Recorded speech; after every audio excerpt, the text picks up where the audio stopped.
Tonight, Tasmania's Legislative Council elections come down to the wire. I'm feeling cautiously optimistic. We're really pleased with the results that have come in so far. I don't think it's over. The numbers are exactly the same they were 6 years ago.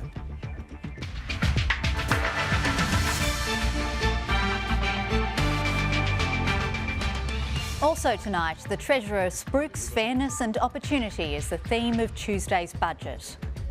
Australian swimmers face potential bans for missing drug tests. And the mystery behind the creator of a unique Tasmanian chair. There's a possibility that Jimmy Possum existed and there's a possibility that he didn't.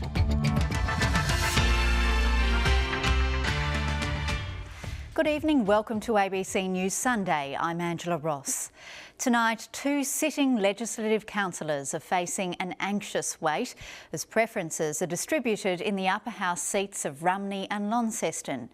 In the south, Labor's Sarah Lovell is in the box seat, but independent incumbent Tony Moulder isn't conceding just yet. In the north, independent Rosemary Armitage is hoping preferences help her secure a second term. But the former head of the nursing union, Nerily Ellis, is polling strongly. Here's state political reporter Richard Baines. Tony Moulder is fighting for political survival. His seat in Tasmania's parliament hangs in the balance. I don't think it's over. The numbers are exactly the same they were 6 years. And in some news just in, Rosemary Armitage is set to hold the northern seat of Launceston. Preferences have just been distributed and the incumbent has finished with about 52% of the vote compared to Nerily Ellis's 48%. Tuesday's federal budget will begin to thaw the Medicare rebate freeze as the Turnbull government seeks to bury yet another problem from the 2014 budget. The Treasurer says the big themes are fairness, opportunity and security, but some on his own backbench say the education funding plan unfairly targets Catholic schools. Here's political editor Chris Uhlmann. 2 days out from the budget and the government's money men are in Canberra and on the move. Political editor Chris Uhlmann in Canberra. The government unveiled another element of the budget today, a $350 million funding boost for Australian war veterans.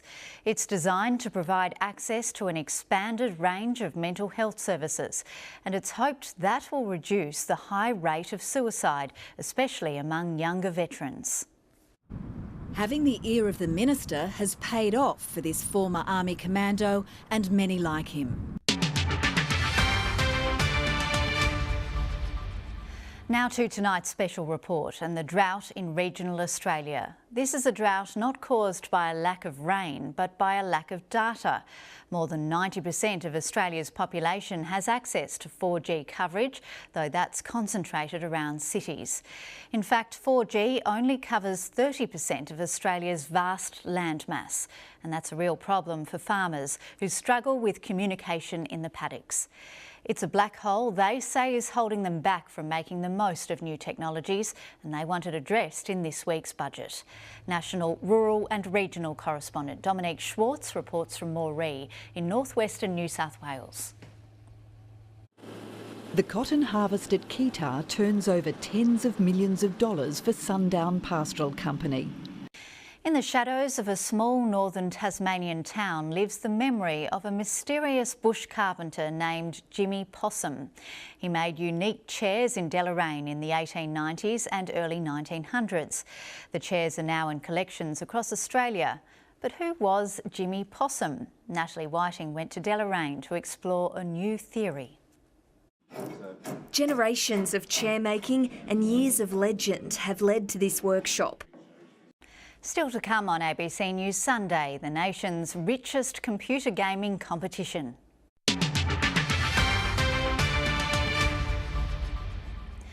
Hawthorn has held off a second-half fight-back from Melbourne to claim a much-needed win at the MCG. Sydney finally claimed its first win of the season, thanks to an 8-goal haul from Lance Franklin, while the Hawks snuck home in a thriller. It was a confronting sight for Hawthorn fans. Four-time premiership hero Jordan Lewis clad in the pink and blue. Tonight's weather photo, taken from the top of handsome Sugarloaf at York Plains, was sent in by Harold Grieg. Here's Simon McCulloch. Good evening. Cold and gusty southwesterly winds brought showers to most districts and plenty of cloud and some snow about the higher peaks. Maximum temperatures today were not surprisingly 1 to 5 degrees below average. More sheltered parts of the north and northeast were where we found today's high of 15 at St Helens, Launceston and Devonport, and overnight temperatures were below average as well. Hobart's range 8 to 11, Launceston 6 to 15, 15 the top for Devonport and 14 for Burnie. Rainfall to 9 a.m. and it fell right across the state, but the heavier falls tended to be in the west and about the southeast of the state. There was 50 millimetres at Queenstown and 43 at Strawn, 29 at Nugent and 18 at Eaglehawk Neck, but just 3 in Hobart and 5 in Launceston. If you look at the satellite sequence, cloud rotating around a low pressure system now to our southeast. That was dragging up this cold, unstable southwest to southerly flow today. Another 10 to 20 millimetres of rain about the west and south. More stable out to the west under a high pressure system, and the next front is approaching southwest WA. On the chart, still a southwest to southerly flow for tomorrow. Still quite gusty, but this high is approaching late in the day, so some more showers in most districts, but mainly fine for the northeast and north. The high moves over the state on Tuesday with pretty well fine conditions after clearing showers about the east and south coast early. Then the high moves out to the east on Wednesday with a northwesterly flow ahead of the approaching front, bringing some late showers to the west, otherwise fine. These features will cross as a weakened front on Thursday, bringing showers to most districts, contracting to the northeast, and the next high starts to edge over us during Friday. Interstate for tomorrow, a few showers are expected in Melbourne, possible showers for Brisbane. It should be fine for the other capitals, early frost in Canberra. Fresh to strong and gusty southwesterly winds again for tomorrow with some showers in that onshore flow about the west and south, but mainly fine conditions. The odd shower might just push through into the north and northeast, but for most of the day it should be fine. Shower 2 expected for Strawn tomorrow, but it should be mostly sunny for Burnie and Devonport and a top of 16. Partly cloudy for Launceston 3 to 15. Partly cloudy for St Helens, the odd shower though making it through to Swansea, and for Hobart a shower or 2 in a range of 8 to just 12 degrees. Sunrise tomorrow is at 6 minutes past 7.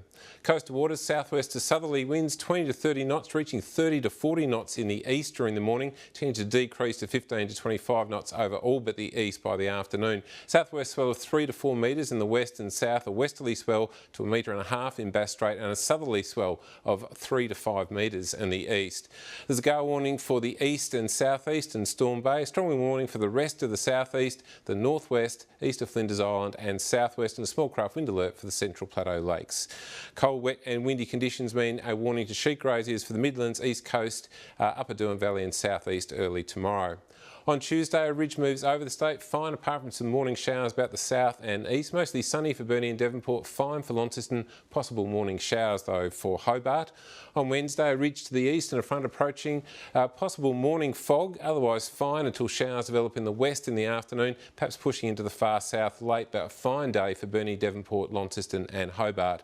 On Thursday, a weakening front crosses with showers in most districts, contracting to the northeast during the course of the afternoon. And by Friday, a high pressure system is approaching with northeasterly winds in the north. That'll be enough for some possible showers in the north, but fine for the remainder. That's the week ahead. Here's Angela. And that's ABC News for now. For news at any time, go to abc.net.au/news.